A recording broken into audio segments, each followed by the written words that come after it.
자, 오늘은 빌립보서 강론 8번째입니다.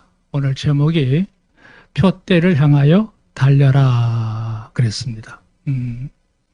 자, 빌립보 3장으로 들어와서 지난주에 나누었던 첫 번째 말씀은 그 당시 빌립보 교회뿐만 아니죠. 초대교회 당시 소아시아 지역 전체 현실적으로 안고 있는 문제에 대한 첫 번째 문제였어요. 유대교 해당을 중심으로 해서 복음이 퍼졌던 시기였기 때문에 더더욱 그랬겠죠. 그래서 이 율법주의자들이 복음과 자꾸 믹스를 해가지고 나중에는 심지어는 율법 우월주의자들이 우선적으로 율법을 이행해야 된다. 그런 관점으로 교리를 자꾸 이렇게 체계화시키는 과정이었어요. 그러다 보니까 이제 결국은 율법을 내세우는 게 아니라 궁극적으로는 인본적인 요소죠. 사람이 공력을 들여서 노력하는 수고가 구원에도 영향을 미치는 교리가 되어버리는 거예요. 구원은 인간의 노력에 의해서 이루어지는 게 아니고 구원은 하나님이 우리에게 그냥 믿음으로 주시는 은혜인 거예요. 은혜. 선물인 겁니다. 근데 그거를 이제 인간이 의도치 않게 자기를 나타내기 위한 욕심이겠죠. 자꾸 율법을 강조하는 거예요. 나는 율법적 이런 문제도 해결했다. 이것도 해결했다. 뭐 이런 식이에요. 사도 바울이 다 쓸모없는 얘기다. 또 하나가 이제 뭐냐면 시대가 어려워질수록 교회 안에 믿음의 변질 현상이 생기는 거예요. 이탈하는 사람들도 있고 완전히 변절해가지고 오히려 교회에 등을 돌리고 교회를 핍박하는 일 속에 가담하는 이들도 나오게 된단 말이죠. 그 다 인간의 성향이에요. 그런 것에 대한 경계를 지난주에 나눴던 거예요. 오늘 이게 주보의 서론에 보면 이런 말씀이 있어요. 사도 바울은 빌립보 교인들에게 율법주의자들만의 열심, 신뢰, 교만을 경계했다 그랬어요. 이거는 사도 바울이 예수님을 알기 전의 모습도 똑같죠. 예수님을 제대로 알기 전에 사도 바울은 율법적인 열심에 참 강분한 사람입니다. 열심당원이에요. 그리고 그걸 철저하게 의지하고 신뢰했어요. 그것만이 전부로 생각한 거예요. 그러다 보니까 그렇지 못한 사람과 자신을 자꾸 비교하면서 마음 가운데 교만을 품고 산 거죠. 나만한 자가 없다는 거예요. 그런데 그게 지금 초대교회 당시 교회 성도들 속에도 이런 무리들이 아직도 완전히 사라지지 않고 그대로 자리를 잡고 있는 상황이죠. 그거를 철저하게 안 된다. 막는 경계를 따는 거예요. 지난날 자신도 그러한 관점에 본다면 그 누구와도 견죽에 부족함이 없다고 나도 이런 사람이다. 그렇게 열거했죠. 열거했어요. 근데 중요한 말이 이거예요. 그러나 지금에 와서 보니 진정한 자랑이란 건 그런 게 아니고 예수님을 내가 바로 알았다는 거. 예수님을 바로 알고 내가 그분을 믿음으로 영접하게 됨으로써 하나님께 주시는 선물을 받은 거죠. 그게 칭의입니다. 칭의. 제사함 받고 의롭다함을 인정받은 거예요. 도장을 찍은 거예요. 뿐만 아니라 그 예수님 안에 내가 살고 있다는 사실을 생활하면서 체험하게 되는 거예요. 예수 안에 있는 거. 여러분이 하나님을 섬기는 기쁨이 뭐겠어요? 아, 하나님 정말 나를 정말 사랑하시는 거구나. 그 일상 속에서 많이 경험하시기를 바랍니다. 저는 그걸 늘 느낍니다. 늘 느껴요. 제가 늘 교회를 떠나지 않고 늘 교회에서 머물면서 말씀과 함께 보내면서 계단을 오를 때마다 하나 앞에 감사를 드립니다. 하나님 감사합니다. 감사합니다.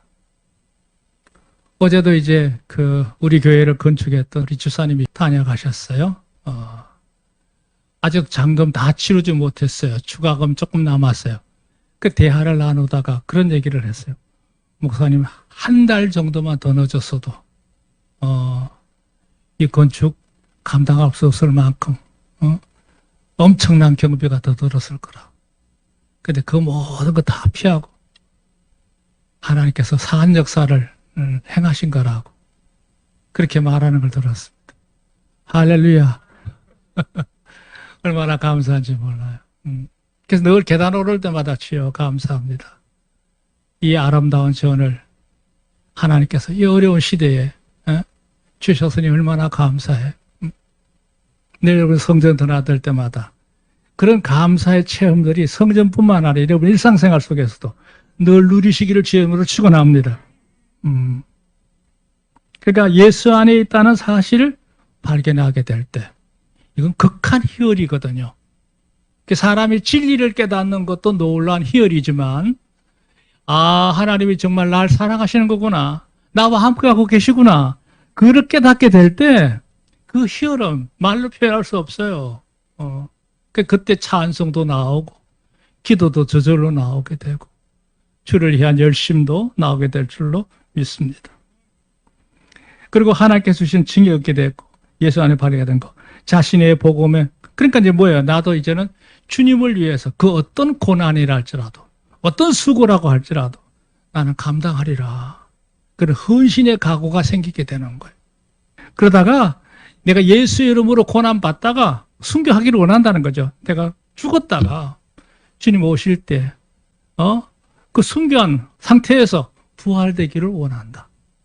이게 사도 바울의 간절한 고백이라고 할까요? 예, 그의 신앙 간증이라고 할 수 있습니다. 보세요. 그런데 그런 역사를 이루는 데에서 내가 지난 육체적으로 이루었던 그 모든 것들 다 부질없는 것이었고 나는 오히려 그 모든 걸 다 배설물처럼 여기고 오직 예수 안에 나의 모습을 하나님의 큰 기쁨이요 자랑으로 삼겠다. 이게 이제 지난번 우리가 나누었던 말씀입니다. 자, 오늘 이 말씀은 그 말씀에 연계된 말씀이에요. 왜 그러냐? 이제 여기 아까 우리 16절까지 본문을 읽었는데 17절부터 넘어가면 갑자기 또다시 분위기가 험악해집니다. 뭐냐면 이 당시 빌립보 교회 안에 서서히 스며들어오고 있는 아주 불량한 비도덕적인 요소들이 교회 안에 들어오고 있거든요. 그런 요소들을 아주 단호하게 배격하기 위해서 그들을 향한 강한 책망이라고 할까요? 경고를 하기 전에 먼저 교우들을 좀 단단하게 하는 내면적 내실을 기하는 말씀이 오늘 본문의 내용이에요. 그래서 사도 바울이 진지한 면에서 경고를 하는 겁니다. 여기 그런 얘기를 해서 12절 보세요. 내가 이미 얻었다 함도 아니요 온전히 이루었다 함도 아니라 오직 내가 그리스도 예수께 잡힌 바 된 그것을 잡으려고 쫓아가노라 그랬어요.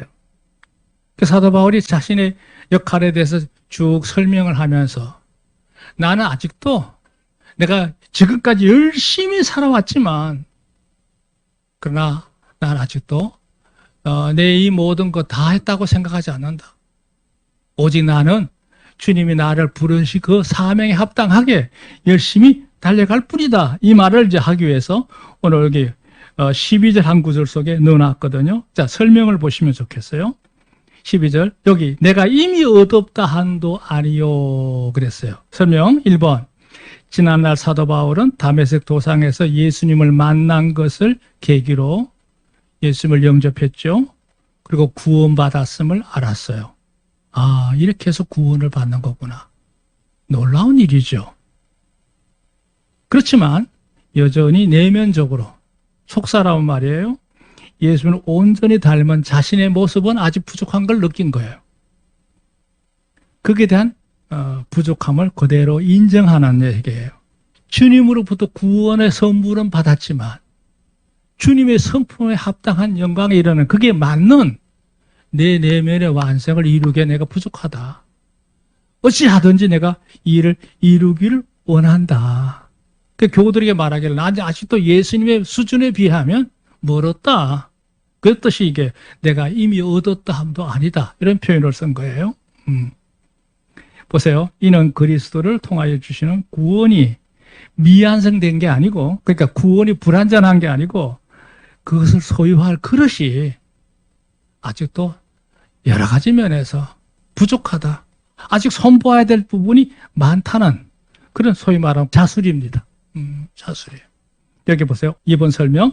예수 그리스도를 믿음으로 말미암아 영적으로는 완성을 이루었지만, 영적 그렇죠? 영적으로는 구원이 완성됐지만 현실적으로 나는 아직도 여전히 부족한 게 많다.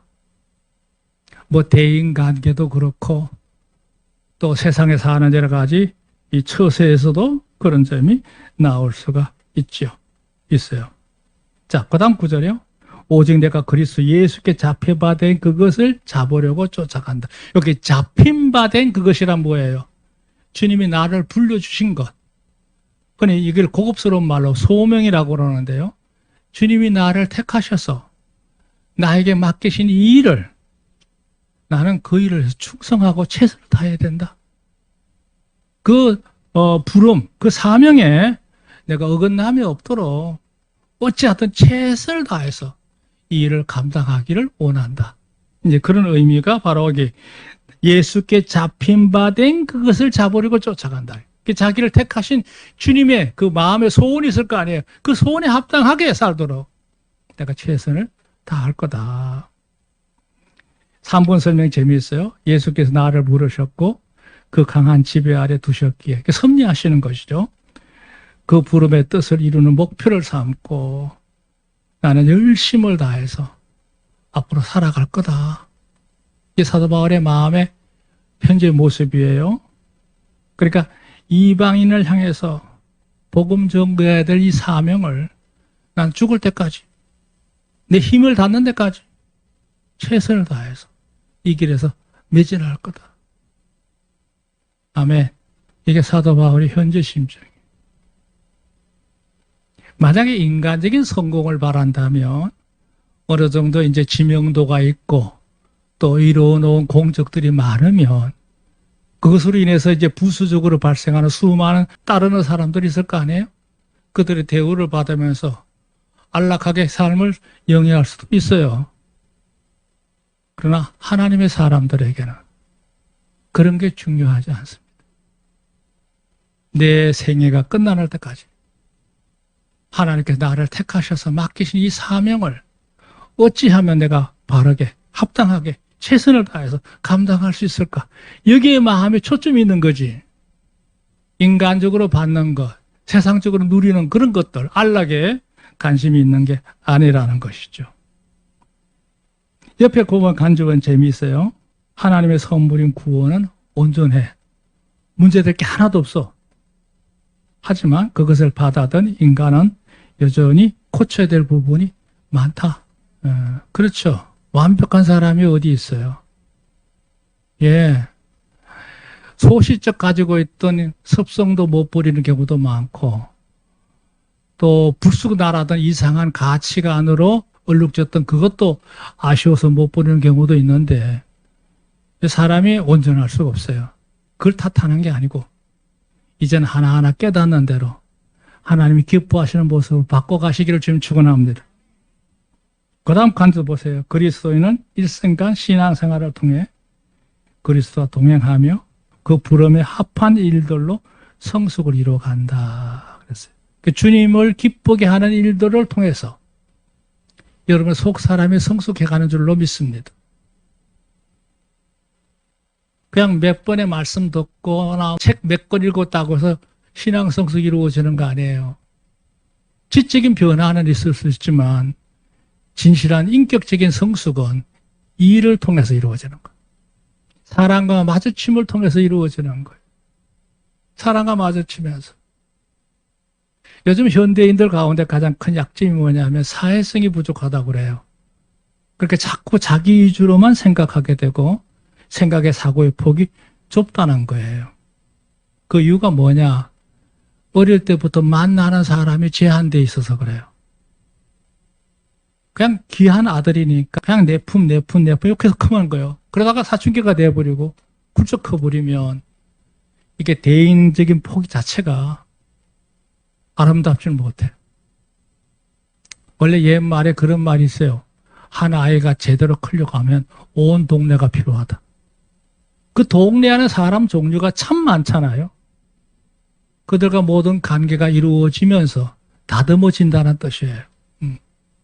성도들도 마찬가지예요. 그냥 나 혼자만 조용히 하나님 섬기는 거, 그 바람직하지 않아요. 성도들과 같이, 예. 뭐, 좀 이전투구하는 경우도 있어요. 서로 의견에 안 맞아서 다투기도 하고 얼굴 붉히기도 하고 그럴 수도 있어요. 그러나 그래도 여러분이 수용하고 서로 이해하고, 그리고 서로 양보하다 보면 내 모습에 원만한 모습이 다듬어질 줄로 믿습니다. 그렇게 해서 속 사람이 크는 거예요. 지식이 인격으로 변하는 과정이라고 할 수 있어요. 자, 두 번째 대지입니다. 여기 그랬죠? 부름의 사항을 받을 때까지 달려가리라. 아까하고 좀 경우가 달라요. 아까는 내게 주신 사명을 완수할 것이다 하는 얘기고, 오늘 얘기는 그냥 완수하는 정도로 끝나는 게 아니라 기왕 내가 주님의 일을 할 바에는 제일 잘해야겠다. 왜요? 여기 이제 육상 선수 같으면 여기 출발선상에서, 예, 출발 신호가 떨어져서 뛰잖아요. 그럼 저 결승 라인에는 뭐가 있어요? 예, 거기도 심판이 하나 있어요. 맨 앞에 들어온 1등부터 1등, 2등, 3등 이렇게 카운트 한단 말이에요. 그럼 그 1등으로 지명을 받은 사람은 그에 합당한 부상을 받게 되는 거예요. 그게 표대예요, 표대. 여기 형제들아 나는 내가 아직도 잡은 줄로 여기지 아니하고 그랬어요. 이 말은 뭐냐면 여기서요. 지금까지 이방인들의 구원을 위해서 최선을 다해서 불철주야로 힘써왔지만 또 많은 성과를 이루었죠. 엄청난 성과를 이루었죠. 그것만으로 다 이루었다고 나는 생각하지 않는다. 그게 전부가 아니다 이거죠. 그럼 뭐냐? 오직 한 일적, 그러니까 이제까지 했던 모든 공적들, 그 많은 성과들 다 뒤로 물려놓고 잊어버리고 그거 생각하지 않고 앞에 있는 걸 잡으러 간다. 그렇죠. 경기자가 달리기 경기자가 말이에요. 경기를 할 때 제일 중요한 게 뭐예요? 앞에 목표만 바라봐야 돼. 뒤따라오는 놈 쳐다봤다가는 뒤쳐지죠. 뒤에 누가 따라오든 신경 쓸 거 없어. 얼마만큼 따라왔는지 그거 신경 쓸 거 없어. 자기가 맨 앞에 간다 할지라도 앞만 보고 달리는 거예요. 그래야 똑바로 갈 수도 있고 1등 할 수 있어요. 오직 한 일 뒤에 있는 건 잊어버리고 앞에 있는 걸 잡으려고 그랬어요. 그러니까 지난날 저지른 잘못도 많고 잘한 것도 많은데 남달리 열심을 가졌던 그 모든 것들이 있다 할지라도 그걸 큰 공으로 생각하지 않아. 근데 재미있는 건 목회를 해보면 사람들의 성향이 그런 사람이 있어요. 자꾸 뒷걸음치 서면 옛날 얘기하고 사는 사람이 있어요. 옛날에 내가 이랬는데 저랬는데. 그건 추억으로 사는 게 아니에요.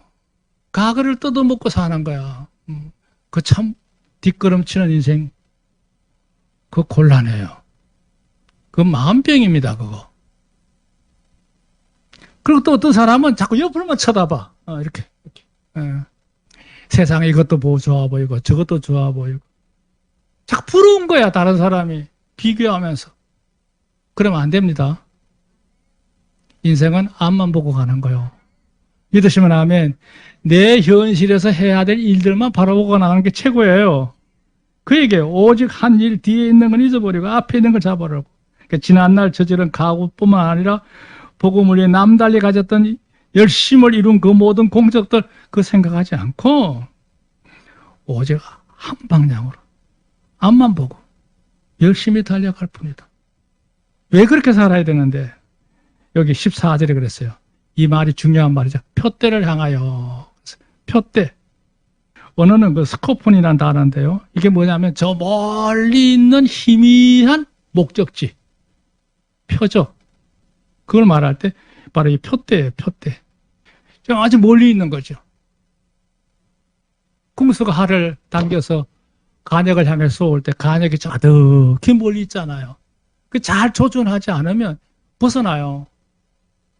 그러니까 50m, 70m 이렇게 하게 돼도 먼 거리에도 그 표적지를 정확하게 간역을 맞추는 그 정성이 얼마나 대단해요.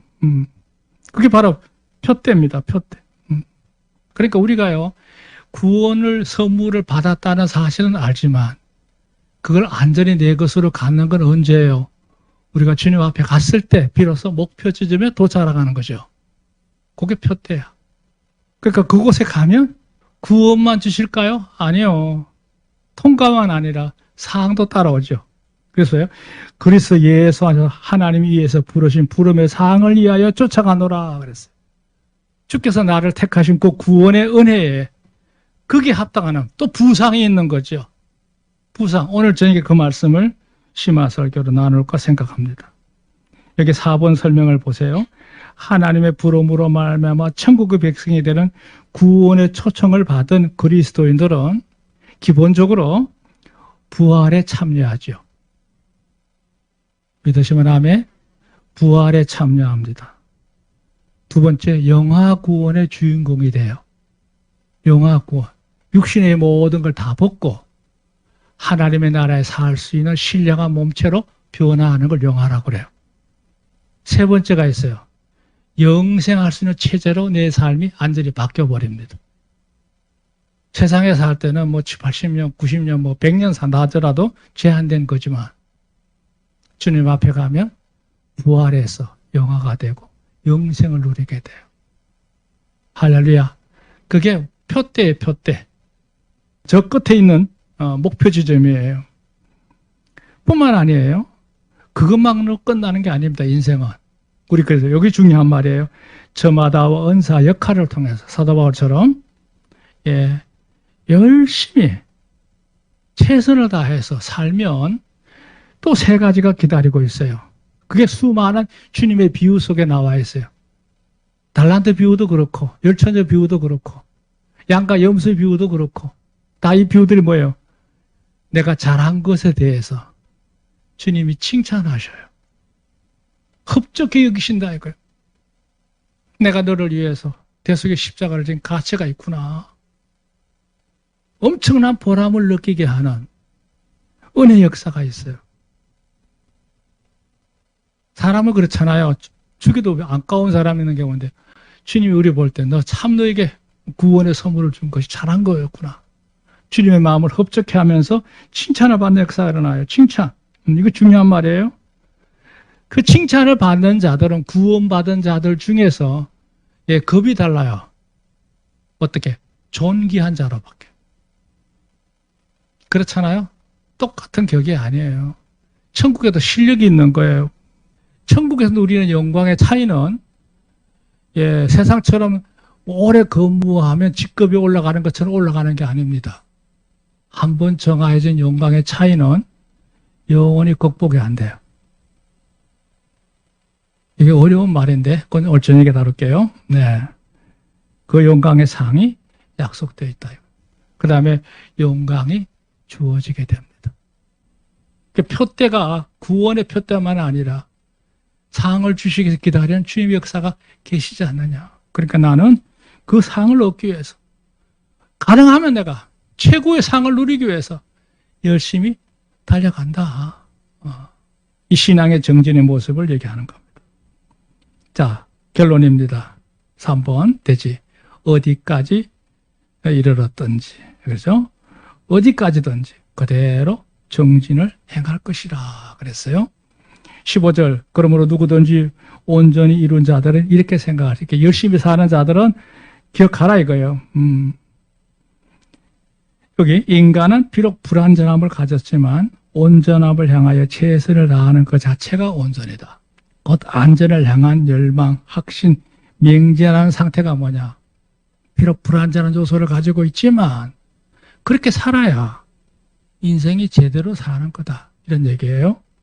만일 무슨 일에 너희가 달리 생각하면 하나님 이것도 너희에게 나타내시리라. 여기 참 어려운 말인데요. 미리 자신은 불완전하다 결론 짓고 노력을 포기하지도 말아야 할 뿐만 아니라, 이게 무슨 말이냐면 사람들 가운데는 이 부정적인 의식이 조금 강한 사람들은 에이, 내가 무슨 노력한다고 되겠어. 내가 바탕이 있는데 난 아무리 해봐야 소용없어. 절대 저 사람 못 따라가. 그렇게 마음 써서 고생할 게 아니라 그냥 나 내 마음대로 편하게 사고 말 거야. 그리고 사는 사람들이 있어요. 인간의 의식이라는 건 참 묘해가지고 자기 생각대로 사는 거예요. 그 생각대로. 그런 부정적인 의식을 갖고 있는 사람들이 있어요. 그러니까 인간 노력 그거 대단히 중요하지 않다. 하나님이 다 이루어 주셔야지 무슨 인간 네가 무슨 노력을 해. 이래 가지고 예, 내가 해야 될 마땅한 칼에 대해서도 예, 이렇게 방해하는 그런 것들 교훈해. 우리 둘 주변에도 그런 게 있어요. 인식이. 근데 그 교훈해가 조금 더 세월이 지나면 때가 묻으면서 시류가 돼요. 그런 분위기가 만드는 때가 와요. 시류, 풍조 이런 얘기죠. 그리고 그게 사상이 돼요. 그 나중에 세월이 가면 그것도 하나의 엄연한 사상으로 남아 있어요. 그 정통적인 사상이 있는 반면에 비주류 사상이 또 자꾸 여전히 존재하는 거예요. 그런 거에 대해서 성도들이 해야 될 것 세 가지. 경계해야 되고 대적해야 돼요. 대적이라 말하면 물리쳐야 돼요. 세 번째는 내 역할에서 최선을 다해서 완주하는 게 중요해요. 그리고 내가 어떻게 살아가는 거에 대한 거는 내가 스스로 자평하지 말고 하나님이 판단하시도록 맡기는 게 제일 중요해요. 따라합시다. 모든 판단은 하나님께서 하시리라. 할렐루야. 자, 16절 마지막에요. 오직 우리가 어디까지 이르렀든지. 그러니까 최선을 다해서 사는 사람이나 적당히 사는 사람들은 다 물론하고 예, 앞을 향해 달리고 있다면 좀 더 열심을 내고 계속 쭉 달려가라. 그대로 행할 것이라 그랬어요. 여기서 재미있는 말 넣어놨어요. 문장 보세요. 신앙생활 태도와 그에 따른 마음가짐은 그리스도인들마다 다 달라. 그렇죠? 신앙생활하는 모습들이 그 마음가짐이 사람마다 다 달라요. 어떻게 다른지 보세요. 그 믿음을 접하는 가정에서부터 이 인식에 지가 달라져라. 지. 깨닫는 게 달라요. 깨닫는 게. 그러니까 자기가 아는 대로 사는 거예요. 뭐 사람이 뭐 사랑을 먹고 사는 나무라고요? 아니에요. 인생은 사랑을 먹고 사는 게 아니고 지식을 먹고 사는 거예요. 자기가 아는 대로 사는 거예요. 그 지식이 중요해요. 두 번째가 뭐냐? 지식만 먹어도 된다는 게 아니라 방향이 중요해요. 방향. 어느 쪽을 향하고 있는지를 봐야 돼요. 하늘을 향하고 있는 건지 미래를 향하고 있는 건지 봐야 돼요. 육신을 생각하고 세상을 향하고 이러면 소용없는 거예요. 격이 달라요. 그걸 받아들이는 마음의 태도가 다른 거예요. 인격 자체가 다른 거예요. 그러니까 처음에 믿음을 어떻게 접하느냐에 따라 사람의 생애가 완전히 달라져 버려요. 특히 성도들. 저는 그거 무수히 봤어요. 뿐만 아니에요. 그 다음 2단계 보세요. 또 한편으로는 진리를 깨닫는 좋은 지식을 먹긴 해요. 하는데 문제는 면이 달라요. 원래 이걸 다른 말로는 강폭이라고 그래요. 넓을 강자다 쓰든지 넓을 폭을 쓰든 써야 되는데요. 이게 무슨 얘기냐면 한 면만 알지 두 면은 몰라. 이 세상에 제일 무서운 사람이 누군지 알아요? 책을 한 권만 읽은 사람이 제일 어려워요. 그것밖에 모르니까. 그 면이 다방면으로 넓어져야 되는데. 아까 우리 유 집사님이 감사하는 머리에 넓어지게 없어서 넓어지기 바랍니다. 그 다음에 양이에요. 분량입니다. 분량이 다르고 높이가 달라요. 그게 다 달라요. 어찌하든지 여러분 삶 속에서 주님 앞을 향해서 계속 목표를 향해서 열심히 달려가는 성도가 되기를 주님으로 축원합니다. 오직 우리는 최선을 다해서 오늘을 살아갈 뿐이에요. 하나님의 영광이 늘 함께 하시기를 주님으로 축원합니다.